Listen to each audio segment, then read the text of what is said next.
Hello friends. आज की video में हम एक कॉमन प्रॉब्लम का सॉल्यूशन देखने वाले हैं जो काफ़ी यूजर्स को डिफ़िकल्ट लगता है। बारकोड डिलीट कैसे करें या बारकोड मॉडिफाई क्यों नहीं हो रहा है। अब ये देखिए कि आपको कुछ रीज़न्स की वजह से कभी-कभी बारकोड डिलीट करने की ज़रूरत पड़ती है या फिर मॉडिफाई करने की ज़रूरत पड़ती है। जैसे कि आपने लेबल में वेट गलत डाल दिया है, मेकिंग गलत लगाई है लेबल में, तो आप मॉडिफ़ाई करना चाहते हो और मॉडिफ़ाई नहीं हो पा रहा है, या फिर आप वो लेबल डिलीट करना चाहते हो, आपने गलती से किसी और आइटम का बारकोड लेबल क्रिएट कर दिया है, इसलिए आप वो बारकोड लेबल डिलीट या मॉडिफ़ाई करना चाहते हो। तो ये एक ऐसी क्वेरी है जो हमें काफ़ी बार सुनने को मिलती है। यूज़र्स को बारकोड डिलीट करने या मॉडिफ़ाई करने में प्रॉब्लम होती है और इससे रिलेटेड काफ़ी कॉल्स भी आते हैं हमें। आज हम ये समझेंगे कि किन सिचुएशंस में बारकोड डिलीट या मॉडिफ़ाई नहीं होता है और कैसे आप इजीली बारकोड को डिलीट या मॉडिफ़ाई कर सकते हो। अब देखिए, इसमें अलग-अलग सिनेरियोज़ हो सकते हैं और हर सिचुएशन के लिए थोड़ा अलग तरीका इस्तेमाल करना है हमें। सबसे ईज़ी जो वे है बारकोड डिलीट और मॉडिफ़ाई करने का, जो आप लोग सब यूज़ करने का ट्राई करते हो और कभी-कभी उस तरीके से बारकोड डिलीट या मॉडिफ़ाई नहीं हो पाता है। अब देखिए, ईज़िली जो मॉडिफ़ाई या डिलीट हो जाता है बारकोड, या तो आपने एक बार भी उसका ट्रांसफ़र नहीं किया है, तो वो ईज़िली मॉडिफ़ाई भी हो जाएगा, डिलीट भी हो जाएगा। तो अगर उसका हम एग्ज़ाम्पल देखें, एक बारकोड है, ये देखिए, बारकोड में बारकोड लेबल मेकिंग की स्क्रीन पे अब आपको किसी भी रीज़न की वजह से अगर एक बारकोड मॉडिफ़ाई करना है, डिलीट करना है, तो जैसे कि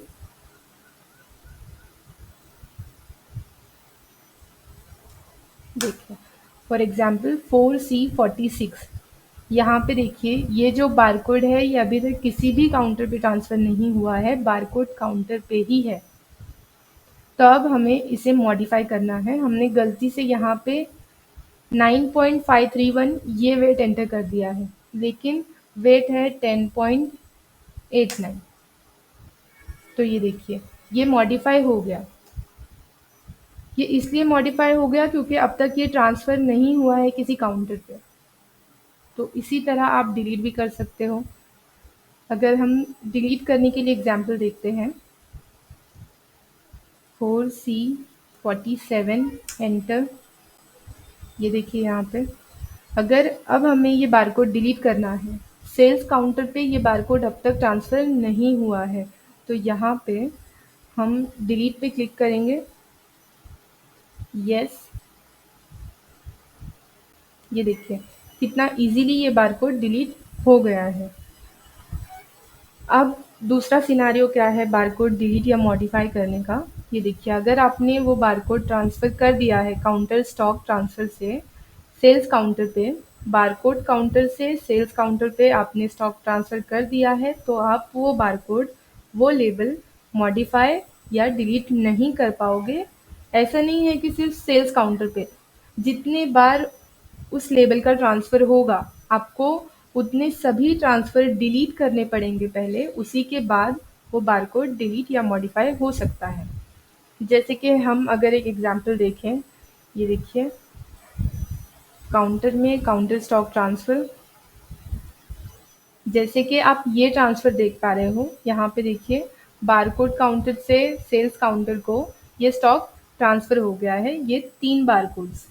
अब फॉर एग्ज़ाम्पल मुझे इसमें से ये जो बारकोड है 4C43 ये डिलीट करना है, लेकिन ये तो आप सबको पता है कि बारकोड डिलीट करने के लिए हमें पहले ये ट्रांसफ़र में से ये बारकोड यहाँ से हटाना होगा। तो चलिए देखते हैं, अगर आप इस तरह से यहाँ से ये बारकोड डिलीट नहीं करते हो तो आपको डिलीट करते समय क्या एरर शो होता है।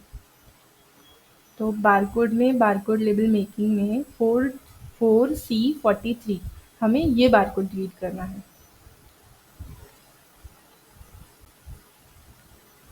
4C43 enter. यहाँ पे देखिए, अब जब मैं डिलीट पे क्लिक करती हूँ, you can not delete this label, label transfer to salesman 1, यहाँ पे देखिए, तो आपको पहले ये ट्रांसफ़र डिलीट करना होगा। तो ये देखिए, ये जो 4C43 है, हम ये लेबल यहाँ से डिलीट कर देंगे। ये डिलीट किया, ओके किया इसको अब हमने।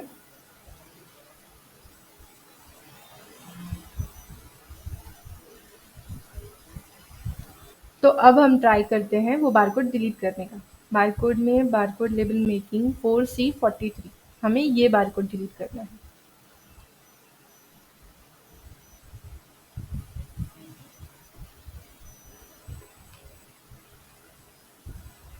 4C43, enter. देखिए, आपको वो एरर दिखाई नहीं दिया यहाँ पे। तो आपको इस तरह से, अगर लास्ट टाइम हमने जो यहाँ पे एरर देखा कि ये बारकोड सेल्समैन काउंटर पे ट्रांसफ़र हो गया है, सेल्समैन 1 के यूज़र को ट्रांसफ़र कर दिया गया है, इस तरह से एरर दिखा रहा था यहाँ पे। जब हमने ट्रांसफ़र डिलीट किया तो अब ये श्योरिटी मांग रहा है हमसे, are you sure you want to delete, इस तरह से, मतलब ये डिलीट हो जाएगा। तो हमने अभी देखा कि डिलीट करने के लिए कैसे हमें पहले ट्रांसफ़र डिलीट करना है। उसी तरह अगर आपको मॉडिफ़ाई भी करना है और वो बारकोड ट्रांसफ़र हुआ है, तो हम वो बारकोड लेबल मॉडिफ़ाई नहीं कर सकते हैं। आपको पहले ट्रांसफ़र डिलीट करना होगा, उसी के बाद वो बारकोड मॉडिफ़ाई हो पाएगा।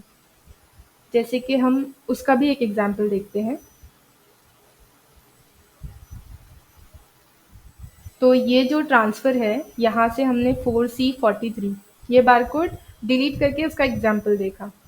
अब हम मॉडिफ़ाई के लिए 4C44, अगर ये बारकोड मॉडिफ़ाई करते हैं तो क्या ये बारकोड मॉडिफ़ाई होगा? तो चलिए देखते हैं।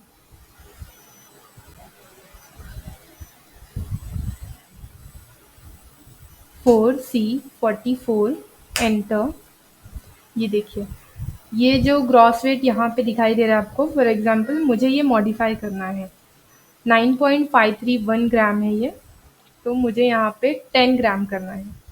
एंटर किया, ये देखिए, ये मॉडिफ़ाई नहीं हो पा रहा है। उसी तरह तो आपको पहले ट्रांसफ़र डिलीट करना होगा, उसी के बाद ये जो बारकोड है वो मॉडिफ़ाई हो सकता है। तो चलिए, ये जो ट्रांसफ़र है 4C44, ये हम डिलीट कर देते हैं।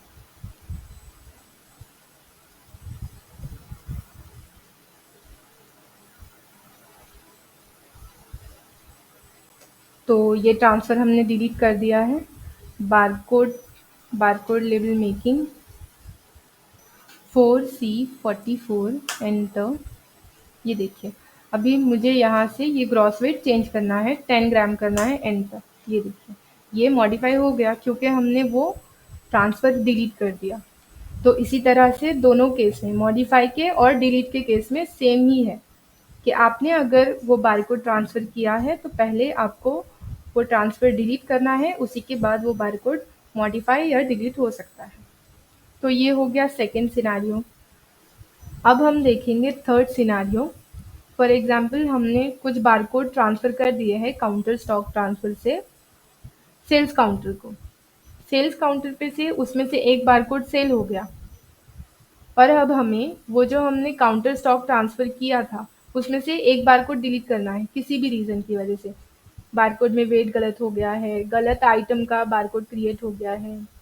लेकिन अब आप वो बारकोड डिलीट या मॉडिफ़ाई नहीं कर पाओगे जो उस ट्रांसफ़र में है। ये तो आपको पता है कि पहले हमें ट्रांसफ़र डिलीट करना पड़ता है, लेकिन अब हम ट्रांसफ़र भी डिलीट नहीं कर सकते क्योंकि हमने जो ट्रांसफ़र किया था उसमें से एक बारकोड सेल हो चुका है। तो चलिए देखते हैं उस केस में क्या करना है हमें। जैसे कि काउंटर में काउंटर स्टॉक ट्रांसफ़र। तो यहाँ पे देखिए, ये जो ट्रांसफ़र आप देख पा रहे हो, फॉर एग्ज़ाम्पल इसमें से ये जो बारकोड है 4C40, ये सेल हो चुका है सेल्स काउंटर पे। लेकिन अब हमें 4C41 किसी भी रीज़न की वजह से ये लेबल डिलीट करना है। लेकिन आपको तो पता है कि हमें ये लेबल डिलीट करने के लिए पहले ट्रांसफ़र में से ये लेबल डिलीट करना होता है। लेकिन अगर हम अब ये डिलीट करना चाहेंगे, जैसे कि हमने डिलीट किया और यहाँ पे ओके किया, तो हम ये बारकोड डिलीट नहीं कर सकते हैं।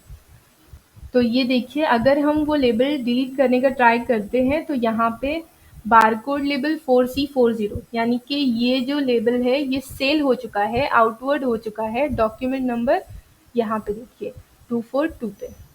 तो अगर हम यहाँ से ट्रांसफर में से वो बारकोड डिलीट नहीं कर पाएंगे तो उसका मॉडिफिकेशन नहीं हो पाएगा, ना ही वो बारकोड डिलीट हो पाएगा।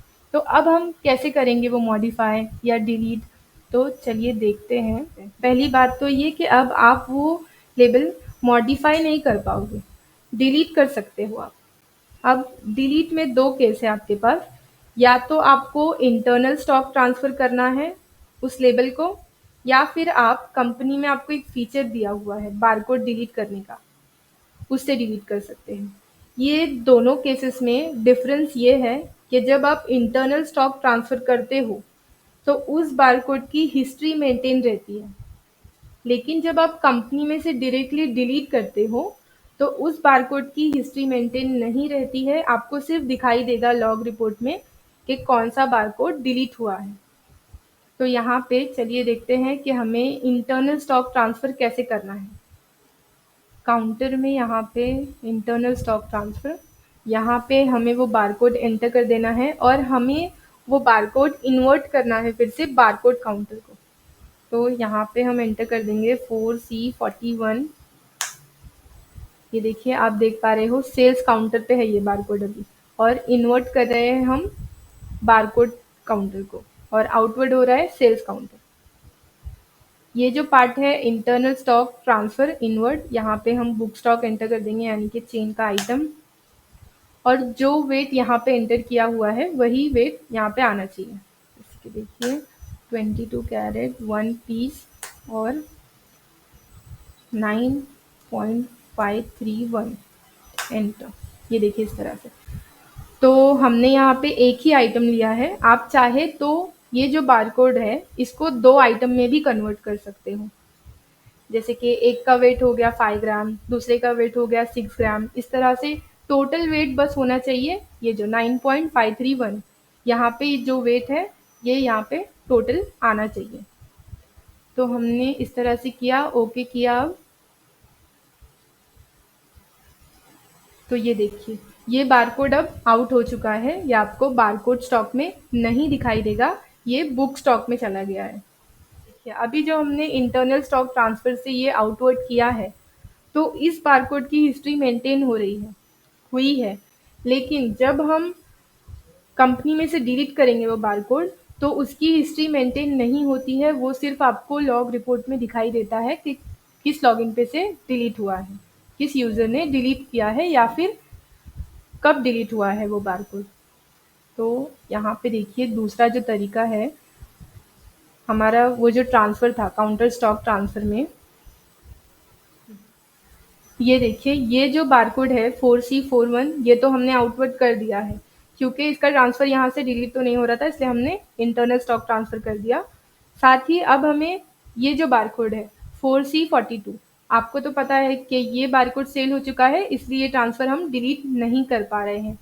तो अब हम डायरेक्टली कंपनी में से डिलीट कर पाएंगे, जिससे इसकी हिस्ट्री मेंटेन नहीं होगी 4C42। तो चलिए देखते हैं। लेकिन अब यूज़र्स को कंपनी का एक्सेस नहीं होता है, तो वो क्या कर सकते हैं, ओनर के लॉगिन से डिलीट करवा के ले सकते हैं। तो यहाँ पे देखिए कंपनी में delete unwanted data 4C42 enter, और ये डिलीट सिंगल बारकोड लेबल हमें यहाँ पे क्लिक कर देना है। यस, ये देखिए बारकोड लेबल डिलीट सक्सेसफुली, इस तरह से आपको मैसेज आ जाएगा। तो जैसे कि मैंने आपको बताया कि जो लेबल हम इंटरनल स्टॉक ट्रांसफ़र से आउटवर्ड करेंगे उनकी हिस्ट्री मेंटेन होगी, और जो हम कंपनी में से डिलीट करेंगे उनकी हिस्ट्री मेंटेन नहीं होगी। तो यहाँ पे देखिए बारकोड लेबल मेकिंग, यहाँ पे हम 4C41 इस बारकोड को हमने इंटरनल स्टॉक ट्रांसफ़र से आउटवर्ड किया है। तो चलिए देखते हैं इसकी हिस्ट्री। 4C41 enter. ये देखिए यहाँ पे आप अगर डबल क्लिक करते हो तो ये आप देख पा रहे हो, ये देखिए तो ये इंटरनल स्टॉक ट्रांसफ़र आप देख पा रहे हो, डबल क्लिक करके आप इस तरह से देखते हो तो। और इस बारकोड का लेजर देखना है अगर कि कितनी बार ट्रांसफ़र हुआ है, पहले किस काउंटर पे था, तो ये जो ऑप्शन दिखाई दे रहा है आपको बारकोड 4C41 यहाँ पे डबल क्लिक कर दीजिए। ये देखिए, ये लेबल सेल्स काउंटर को बारकोड काउंटर से सेल्स काउंटर पे गया और यहाँ पे देखिए इंटरनल स्टॉक ट्रांसफ़र से आउटवर्ड हो गया। इस तरह से इस बारकोड की हिस्ट्री है। तो चलिए 4C42 ये जो बारकोड है, ये हमने डिलीट किया है कंपनी में से, डिलीट अनवांटेड डेटा में से। एंटर। तो यहाँ पे देखिए आप इसकी हिस्ट्री देख नहीं पा रहे हो। आपको ये सिर्फ लॉग रिपोर्ट में दिखाई देगा कि कौन से यूज़र से डिलीट हुआ है ये बारकोड। ये देखिए, ये जो यूज़र लॉग रिपोर्ट है, यहाँ पे आप देख सकते हो, वो जो बारकोड हमने कंपनी में से डिलीट किया है डायरेक्टली। ये देखिए, तो ये देखिए यहाँ पे आप इस तरह से देख पाओगे लॉग रिपोर्ट में कि कौन से यूज़र से कंपनी में से बारकोड डिलीट हुआ है। ये देखिए कौन से screen, delete unwanted data, user name owner और डिलीट सिंगल बारकोड लेबल और बारकोड कौन सा था 4C42 इस तरह से। तो आई होप ये जो वीडियो है ये आपके लिए यूज़फुल हो। सॉफ्टवेयर के ऐसे ही और वीडियोज़ के साथ अपडेटेड रहने के लिए हमारे चैनल के साथ बने रहिए। Thank you.